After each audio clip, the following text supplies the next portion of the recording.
Is julle reg vir die woord van die Here?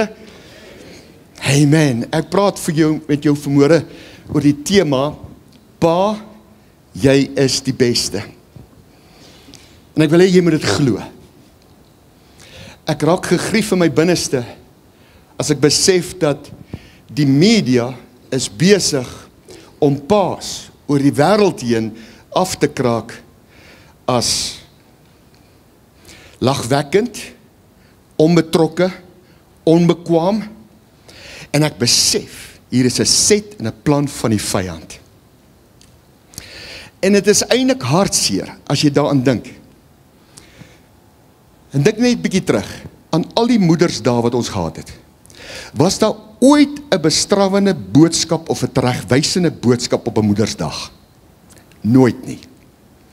Toe dink ek aan al die vadersdae wat ek al gehad het in die lewe, en dit, elke keer wanneer daar 'n Vadersdag diens gehou, was daar 'n teregwysing geweest. Pa, jy moet 'n plek kom. Pa, jy moet 'n...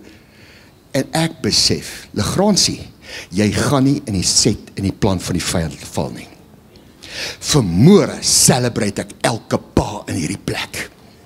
Want ek het die pa se hart opgetel, ek het vader se hart opgetel, dat, en Mac het dit genoem vanmôre, dis genade, pa, dis net genade.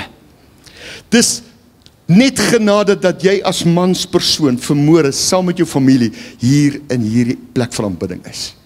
Dis genade dat jy gered is. Weet jy hoekom? God het jou lief. En hy sê vanmôre, pa, my seun, jy is my beste. God soek nie 'n volmaakte mens nie, hy soek 'n bereidwillige mens. En hier sien ek bereidwillige paas wat voor my sit vanmôre met die wete, dat my hemelse Vader beskou my as sy beste.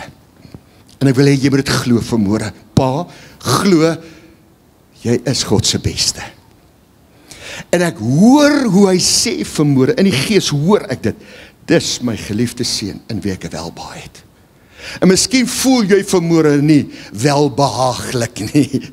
Ek sê jou, Vader sê, jy is welbehaaglik. En ek wil hê jy moet dit glo. En vanmôre breek ons die plan en die set van die vyand om die mans af te breek en af te kraak en tot lagwekkend te maak. En daarom het ek vir jou 'n skrifgedeelte hier wat my hartsnare roer, en dit is in Genesis 18 vers 19, en in 83 vertaling sê hy die volgende, en ek het hom gekies, dat hy sy kinders en sy nageslag kan beveel om op my pad te bly, deur te doen wat goed en reg is, sodat ek vir Abraham kan doen wat ek hom beloof het. Oor hierdie gedeelte in die Nuwe Lewe vertaling, hy sê, ek het hom gekies, sodat hy sy seuns en hulle gesinne kan opvoed, om aan die Here gehoorsaam te wees, deur te doen wat goed en reg is, sodat ek vir hom alles kan doen, wat ek hom beloof het. En toe ek Genesis 18:19 bestudeer en lees, en het raak vir my so 'n realiteit, en ek weet, dat God praat hier van Abraham. Beskou ek vanmôre dat die paas is ook Abrahams. Vader van vele. Nie net van jou biologiese kind nie, maar ook van jou geestelike kinders. Want dis hoe ek eintlik my leefwyse gedraai het en die Here begin volg het weens 'n pa. Nie my eie pa nie, maar 'n pa wat so 'n impak op my lewe gehad het. Nou, hy was die sonneskool superintendent van die AGS in Young Park in Port Elizabeth. En hy het op 'n stadium waar my pa gebou het, en my pa soek 'n argitek, en hier kom hierdie Pietie Barnard kom aan huis van ons. En hy begin met my pa en my ouers te gesels, en hy vra toe op 'n stadium, en wat se kerk behoort julle? My pa, ons het toe nou net ingetrek in Port Elizabeth, en my pa sê, ons is in die AGS, en hy sê, my wêreld, ek is ook in die AGS. En hy nooi toe ons, my ouers, na die kerk toe, en hy sê, maar ek is die sonnaskool superintendent, en hy kyk na my, en hy sê, maar ek wil jou kom optel. Ek sal jou Sondag nou kom optel. En ek besluit toe, ek gaan nou opgetel word deur hierdie oom. Hy lyk baie vriendelike oom. En toe hy my kom optel, toe sien ek sy 2 dogters. Toe dog ek, jete oom, ek hou nou van hierdie optel. Weet jy wat gaan ons doen nie? Want dan is ek in die sonnaskool, dan is ek weer uit die sonnaskool uit. My pa was 'n nomade gewees. Ek was in 11 skole gewees in my lewe. Ek het net vertroud geraak met my maats in die skool, en dan trek ons alweer. Dan moet ek alweer nuwe maats leer ken. So, dis hoekom ons is in die sonnaskool en uit die sonnaskool, en dan in die NG Kerk se katekisasie, en dan is ek weer uit, en dan is ek weer by die AGS, en so het dit aangegaan. Julle die mekaar spil. Maar ek hou toe van hierdie dogters van hom. Maar hulle hou niks van my nie. Want ek praat nie hulle taal nie, ek lyk nie soos 'n kind van die Here nie, ek doen lelike dinge, en ek is rof man, rof. Maar hierdie oom Pietie het nooit my geoordeel nie. Nooit 'n vinger na my uitgesteek nie, nooit my gekritiseer nie. Inteendeel, hoe meer hy besef ek is ongered en ek is op pad hel, hoe meer begin hierdie oom al hoe vriendeliker met my te raak. En al hoe meer uit te vind, wat is my belangstelling? En ek vind uit, hierdie oom hou van visvang, en ek hou van visvang. En daai tyd het ons by 'n seerivier gebly, en ek is sommer vroegoggend het ek opgestaan, man, vroeg, my pa het my net laat gaan. Ek was maar in standaard 5, wat is dit nou, graad 7. Het ek opgestaan, 3 uur, 4 uur die oggend, ek het gekyk, hoe lyk die gety, en as die gety inkom, en weet ek het die vorige dag, het ek aas gemaak, hierdie modderprons gepomp, en ja, ons het vis gevang, ek het vis gevang, ek het my hond geroep, hy het opkom, ek het ons seagull masjienkie op die bootjie gesit, en dan het ek na hierdie eilande toe gery, en dan sien ek hierdie knorhane, of granters, of wat jy al, tiervis, wat jy hulle ook kan noem. Die klein stertjies kom eers wanneer die water vlak is, klein stertjies, hulle druk hulle bek so op die proongat, dan blaas daai granter, blaas met sy asem in daai proongat, en dan pop 'n proon hierdie kant uit, en dan vang hy daai proon. So dan vat ek daai proons, en dan sit ek dan gooi ek hom so tussen hierdie stertjies wat so wapper hier in die lug, dan gooi ek, en dan begin ek hierdie visse te vang. Hoe dieper die water word, hoe groter word hierdie sterte. So ek het groot sakgeld gemaak met daai goeders. Ek het met 2 stokke vis gevang. Dis die lekkerste visvang. Nou kan ek verstaan hoekom my seun sê, dis boring, wanneer hy hier by hierdie damme hier probeer visvang, en sit en wag en ure, niks gebeur nie. Maar daar by daai seerivier waar ons gebly het, dit was 'n fees. Dan gooi ek nou hierdie stokke in, hierdie lyne in, 2 lyne. En dan gryp die vis hierdie lyn, dan kap ek hom vas, dan begin ek hom te speel. En dan is ek besig met hierdie een, dan sien ek hierdie een maak so, dan kap ek hom vas, en trap ek hom vas, en dan vang ek hierdie vis, skep hom, haal die vis uit, sit die proon aan, gooi, vat hierdie een en speel hom verder, maak hom, sien ek hierdie ding maak, kap vas, sit, trap vas, haal uit, nader is daar soveel vis in daai bootjie, dat my hond spring nader saam met my hier op die bankie, want hy kan nie meer hierdie vis hier om hom rand vat nie. Dan gaan ek van daar af, dan begin die son net so wil opkom, dan trek ek, ons het so by die rivier gebly met so jetty en 'n slipway, trek ek die bootjie op, vat die vis, maak hulle gou skoon, haal hulle derms uit, sit hulle in 'n plastiek sak, gaan vries hulle, spring in die water in, swem gou 'n paar lengtes, want op daai stadium was ek ook deel van die lifesaver klub, en my pa het vir my stort buitekant gesit, dan spoel ek hierdie soutwater af, trek gou my skoolklere aan, dan moet ek nou skool toe gaan, ek wil nie skool toe gaan nie, moet skool toe gaan, hardloop gou op, kry die bus daarbo, gaan ons Port Elizabeth toe, skool toe, kan nie wag om by die huis te kom nie. Vanmiddag kom ek by die huis, dan vat ek die vis, sit dit in my rugsak, klim op my fiets, ry, Swakop, toe, en daar is Swinnerton Slaghuis, nou kry ek R1.25 per kilo vir die vis. Ek maak geld soos bossies. Lekker tyd. En toe vind ek uit, oom Pietie hou van visvang. En ons ruil tips uit, oor hoe om hierdie vis te vang. Maar meantime, bid hy vir my. Bid hy vir my. Here, red hierdie jongman. Red hierdie jongman se lewe. En een spesiale diens, kom maar 'n jong prediker, spesiale prediker. En hy begin 'n preek. Maar hy preek my binne in die hel in. En ek besef, ek is verloor. As ek nou tot sterwe kom, is ek in die hel. My ma het met 'n doel my genooi, en sy sien, ek begin sweet. En sy wil nie aan my stamp nie, sy wil nie aan my raak nie, maar voor my sit my skool leerlinge wat saam met my op die bus is. En nog ek, hierdie ou maak 'n uitnodiging, ek gaan not 'n tikkie opstaan. No way, ek gaan nie opstaan nie. Here, voor hierdie ouens opstaan. Maar hoe meer ek worstel, hoe meer kom die gees van die Here, en hy oortuig my, ek moet opstaan. Dit my weer kom kry. Toe staan ek heel voor. Alleen, 'n jongman, snot en trane. Daai prediker het nie geweet wat die situasie tussen my en oom Pietie Barnard nie.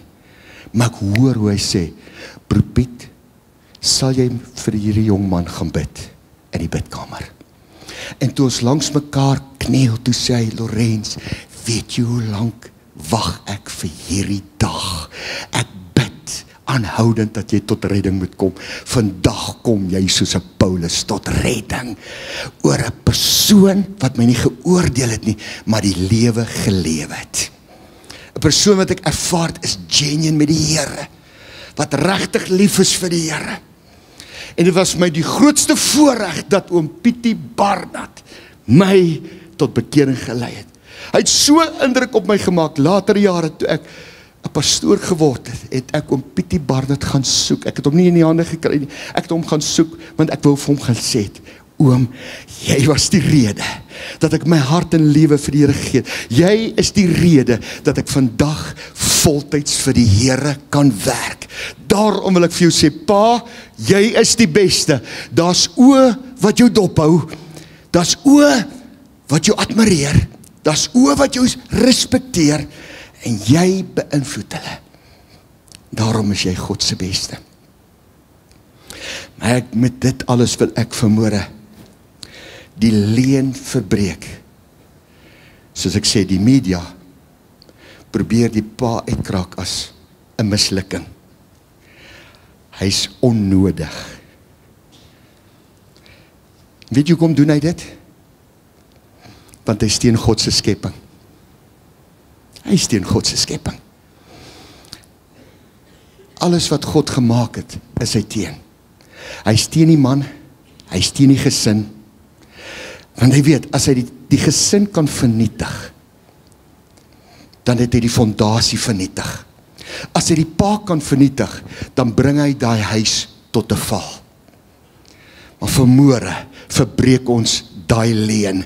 Al maak die media wat, al sê die media wat, kind van die Here, ek wil vir jou sê vanmôre, jy is God se beste. Pa, jy is die beste. En ek 3 dinge ontsluit uit hierdie skrifgedeelte. En die eerste een is, pa, jy is raak gesien. Hy sê, ek het Abraham gekies. Voordat hy gekies kon word, moes hy eers raak gesien geword het. Voordat jy gekies is, pa, is jy eers raak gesien. Miskien is jy raak gesien in jou verlore toestand. Miskien is jy raak gesien terwyl jy down and out was in die lewe. Maar ek wil vir jou sê, God het jou raak gesien. So sê saam met my dit, ek is raak gesien. Glo jy dit? Die Here het jou raak gesien. En uit die raak sien, word jy gekies vir die taak en die roeping. En jou roeping is onberoulik. Jou roeping as pa is onberoulik. Nou weet ek, jy oordeel jouself. Nou weet ek, jy's hard op jouself. Nou weet ek, dat die vyand kry dit vanmôre reg, om al jou foute voor jou te bring. Jesus se bloed was jou van al die foute, van al die sondes, van al die verkeerd. En hy kyk vanmôre deur die bloed van Jesus. Die Vader kyk deur die bloed van Jesus en hy sien paas wat regtig bereidwillig is om beter te wees. Paas wat bereidwillig is om die beste te wees. Paas wat bereidwillig is om te sê, Here, ek wil vir my kinders wil ek 'n voorbeeld wees. En sê, ag Heer, wat 'n voorbeeld. Hey, pa, jy's onmisbaar. Toe ek begin uitgaan met Mariet, ek het haar op die skoolbanke gaan haal. Ek is 'n jong konstabeltjie gewees, en ek het haar raak gesien op 'n jeugkamp. En ek sê, hierdie ene, die een met die mooi oë, hierdie ene, dit moet my vrou wees. Maar haar pa,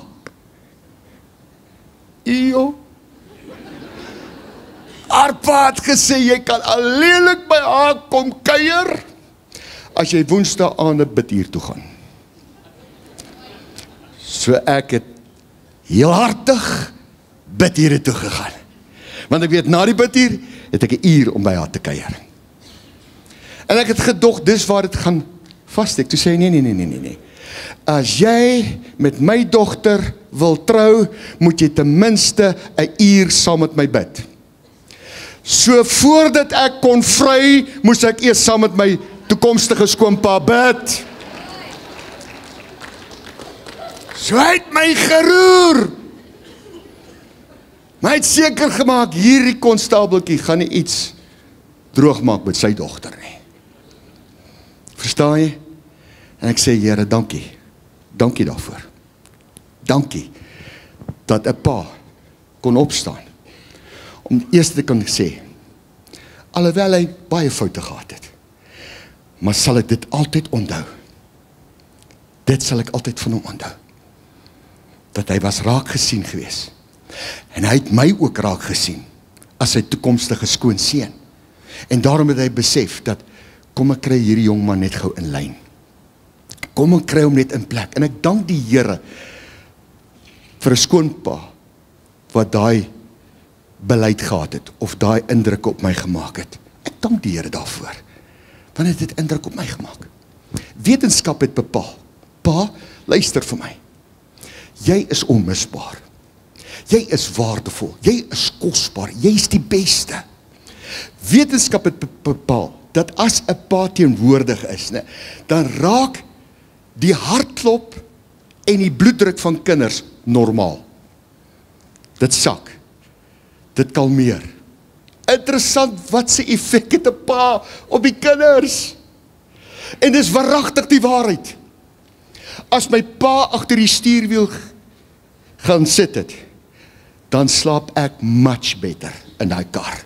Maar laat my ma daai kar bestuur, dan bly ek baie wakker. Maak nie saak wie daai voertuig bestuur nie, ek kan nie slaap nie. Maar die oomblik as my pa die stuurstange gevat het, slaap ek. Pa, jy is onmisbaar. Jy is kosbaar. Dan die tweede punt is, pa, jy is 'n geestelike leier. Kyk wat sê die skrifgedeelte in Spreuke 20 vers 7. 'n gelowige is 'n mens op wie jy kan reken. Elke geredde pa in hierdie plek. 'n gelowige is 'n mens op wie jy kan reken. Hy doen wat hy glo. Sy kinders kan bly wees hieroor, want hulle het 'n voorbeeld om na te volg. Dis mooi, né? Alhoewel my pa eers hier aan die einde van sy lewe het ek die voorreg gehad om my pa na die Here toe te lei. Sien ek hom nog steeds daar sit. Sien ek nog steeds my pa, as 'n klein kort mannetjie, het hy daar gesit. En het hy die vermoë gehad om my te kan roer. Ek dank die Here dat hy nie my seun gehoor preek het nie. Want hierdie jong mense kan hulle taal vermeng en die mekaar maak soos nog iets. Partykeer as my seun preek, dan dink ek, ag Here, dank die Here sy oupa het dit nou nie gehoor nie. Want ek was geroer deur my pa as ek van hierdie verhoog afgeklim het, dan sê hy, jette maar jy meng jou taal dan maar verskriklik. Jy kan nie so die Engels en die Afrikaans so de mekaar gooi nie. Jy moet reg praat, jy's 'n Afrikaner. Jy moet Afrikaans praat, my seun. Sê ek, ja pa, reg so pa. Ek het julle al vertel, net toe die selfone mooi sterk inkom en die Bybel app word op die, hoor nou, Bybel app, word op die selfoon geplaas. Sit Louis Paulus, van nou by Unite 180, een van die pastore daar is, sit hy agter my pa, so skuins agter my pa, en my pa sien, terwyl ek besig is om die skrif te lees, gaan Louis op sy selfoon, en hy lees die skrif op sy selfoon. My pa besef nie, die Bybel is op sy selfoon nie. Jo, my pa was baie streng, baie kwaai, en ek weet nie of hy gedink het, omdat sy seun die pastoor is van hierdie, dink hy moet ook help toetree, dat die heiligheid van die Here in hierdie kerk moet deel wees nie.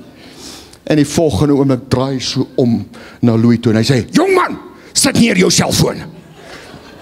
O, Louis het nie eens geradikabel, hy het dadelik hy selfoon toegemaak het. Net gesit. Na die tyd moet ek hom vertel, pa, die Bybel is nou op die selfoon. Hy kon nie daai goeders verstaan nie. Maar weet jy, alhoewel my pa nooit voor my die Here gedien het nie, het hy tog die grootste respek vir die Here gehad. En daarom was dit vir my die grootste voorreg gewees, om op sy sterfbed, hom na die Here toe te kon gelei het, toe hy nie meer kon weghardloop nie.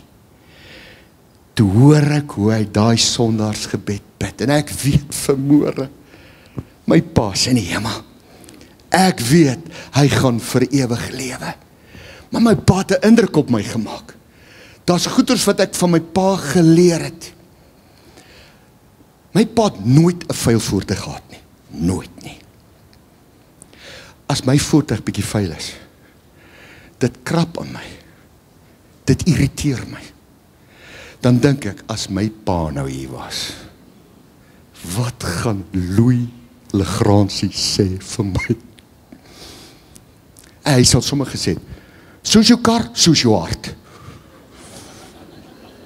Hy sal dit gedoen het. Soos jou kar, soos jou hart. So die dag toe ek die Here aanneem as my saligmaker, redder en verlosser, was hierdie goeders, soos jou kar, soos jou hart. Daar was 'n stadium dat ek tot oorpleisies gevat het, en die lig, daai ding, skoon gemaak het. En my pastoor Wally Frisbee, het op 'n stadium, het ek vir hom gaan kuier, en hierdie blink kar van my, het mooi gepolish gewees, skoon gewees. Raai wat? Toe hy my tot sien sê, by my voertuig te sê, my wêreld Lorenz, maar jou kar is dan maar mooi skoon, jong. En hy sê, soos jou voertuig, soos jou hart. Dankie Here. Pa, jy's 'n geestelike leier. Jy het 'n opdrag, jy het 'n roeping, jy het 'n onberoulike roeping, om jou kinders te leer wat is reg en verkeerd. Om jou kinders die voorreg te kan leer, om die regte pad te kies in die lewe. En dit is lekker as 'n pa die Here dien. Dit is lekker wanneer 'n pa vir sy kinders kan bid, want dit is gebede wat opgaan na die troonsale van die hemel toe. Paas, ek wil vir jou sê, moet nooit ophou bid vir jou kinders nie. Moet nooit. Lohandro het na Target Life, het hy so 'n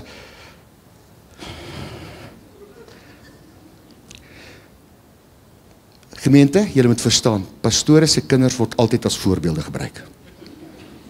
So Lohandro het 'n draai in hierdie wêreld gaan loop. En ek besef dat hy het 'n meisie uitgegaan wat sy pa en ma in die polisie was. En dit was daai pa en ma se missie om my kind te leer brandewyn drink. En hoe meer ek dit uitvind, hoe meer raak ek heilig ontsteld in my binneste en ek begin hierdie verhouding te kanselleer, af te sny. Jy het die krag, jy het die vermoë om dit kan doen. Pa, jy kan dit doen. Maar ek onthou, eendag, ek weet nie waar is my seun nie, maar ek besef, hy maak droog. Iets is besig om te gebeur. En die Here maak my wakker in my bed. En die Here sê vir my, Luandro, moet jy nou bel en vir hom keer, dat hy nie met sy voertuig moet ry nie, want hy gaan 'n ongeluk maak. Jette, ek spring op, en ek bel hom. Ek sê, seun, waar's jy?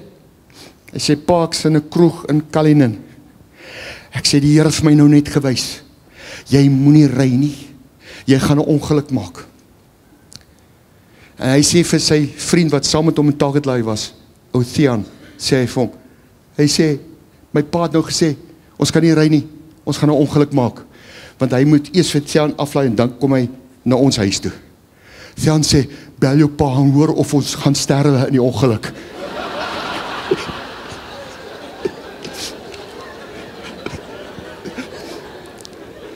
Hy sê, nee man, hy sê, bel jou pa en hoor of ons doodgaan in die ongeluk. Hy laat Luandro sy pa bel om te hoor, daai aand, hulle kry iemand daar in Kalinin, hulle gaan slaap in daai ou se sitkamer op die banke, hulle weier om te ry met hulle voertuig. Vandag sit hy hier as die jeugpastoor van Shalom. Amen. Is nie omdat ek goed is nie, pa, jy het 'n roeping, jy het 'n roeping, jy het 'n roeping, dit maak inslag. Daar was 'n tyd wat hy deur geweldige dinge gegaan het, dat hy vir my gesê het, ek het nie nou 'n pastoor nodig nie, ek het nou 'n pa nodig. Dan besef ek, moet hom nie slat met die Bybel nie. Moet hom nie, hy het nie nou die pastoor nodig nie, hy het 'n pa nodig. Hy het 'n pa nodig wat vir hom sê, seun is okay. Seun, dinge gaan regkom. Seun, moenie nou moet opgee nie. Dit gaan okay wees. Hy het 'n pa nodig. Pa, jy's 'n geestelike leier en jy maak 'n impak en jy maak 'n verskil in jou lewe. En dis hoekom die vyand alles in sy vermoë doen dat gesinne moet verbrokkel. Hy doen alles in sy vermoë dat gesinne uitmekaar uit moet val. Maar hy gaan dit nie reg kry nie. Ek sê hy gaan dit nie reg kry nie. God is besig om iets te doen met ons paas in hierdie lewe. Amen. Hy beskuldig ook die paas as onbetrokke, as afwesig, terwyl die moderne pa is meer aktief by die opvoeding van die kinders as ooit van tevore. Want in die verlede was dit nie norme gewees nie. Pa moes gaan werk, pa het vroeg opgestaan, was vroeg uit die huis uit, laat teruggekom. Dit was die norm gewees. Dit was nooit die norm gewees om vir jou kind vas te druk. En altens, dis die wat ek ooit kon ervaar van my pa af, dat hy my werklik kan druk en sê, my seun, ek's lief vir jou nie. Nooit nie. Dit was die norm, want sy pa het dit nie gedoen nie. En dit wat sy pa gedoen het, dit het hy geleer, en dit het hy weer aan my oorgedra. Ek dank die Here, dat die Here my gegryp het. Want baie keer soos wat jou aardse vader is, so dink jy is jou hemelse vader. Maar wanneer die Here jou gegryp het, wanneer hy jou gered het, dan besef jy, ons hemelse vader is 'n God van liefde, is 'n God van genade. Hy gee genade op genade. Amen.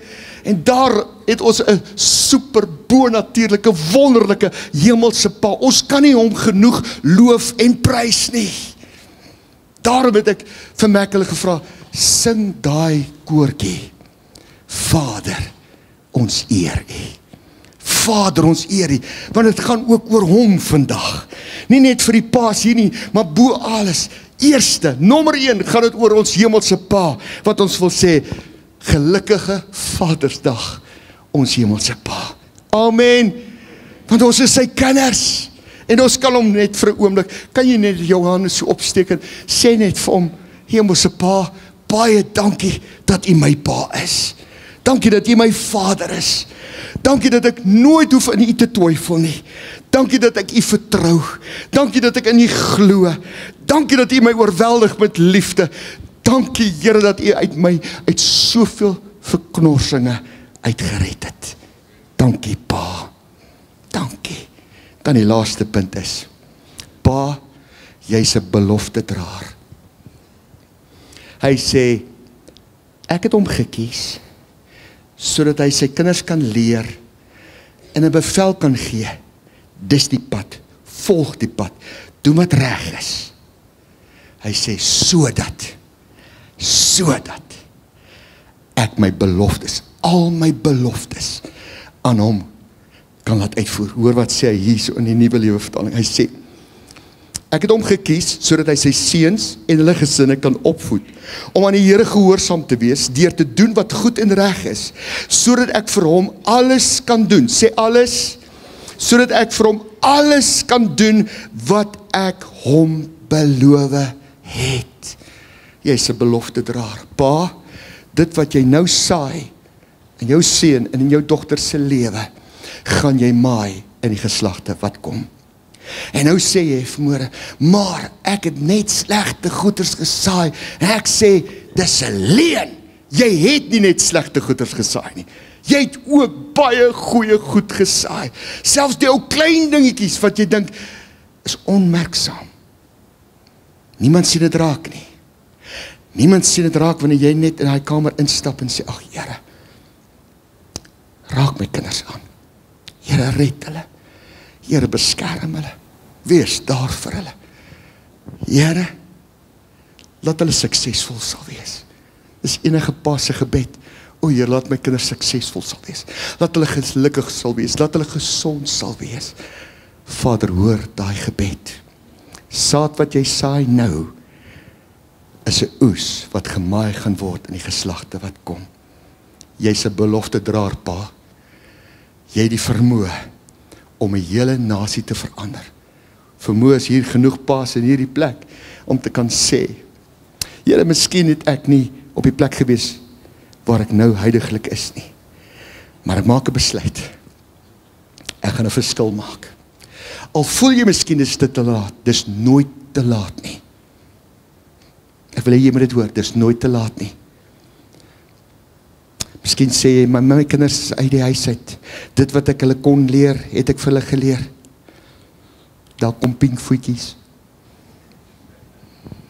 En selfs met jou kleinkinders kan jy as oupa 'n magtige verskil maak in hulle lewe.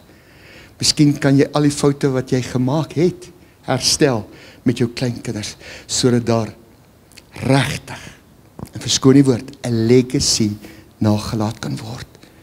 Dat daar 'n verskil gemaak kan word, dat daar is 'n pa, en daar's 'n oupa, wat dit gesê het, dit gedoen het, vir my gebid het, my uit die Bybel uit geleer het, elke keer wanneer die pa die woord oopmaak, elke keer wanneer die pa sy kinders en sy gesin kerk toe vat, elke keer wanneer 'n pa voordat hy op 'n lang pad gaan, sê kom ons bid eers, vir reisgenade, vir veiligheid, is jy besig om saad te saai.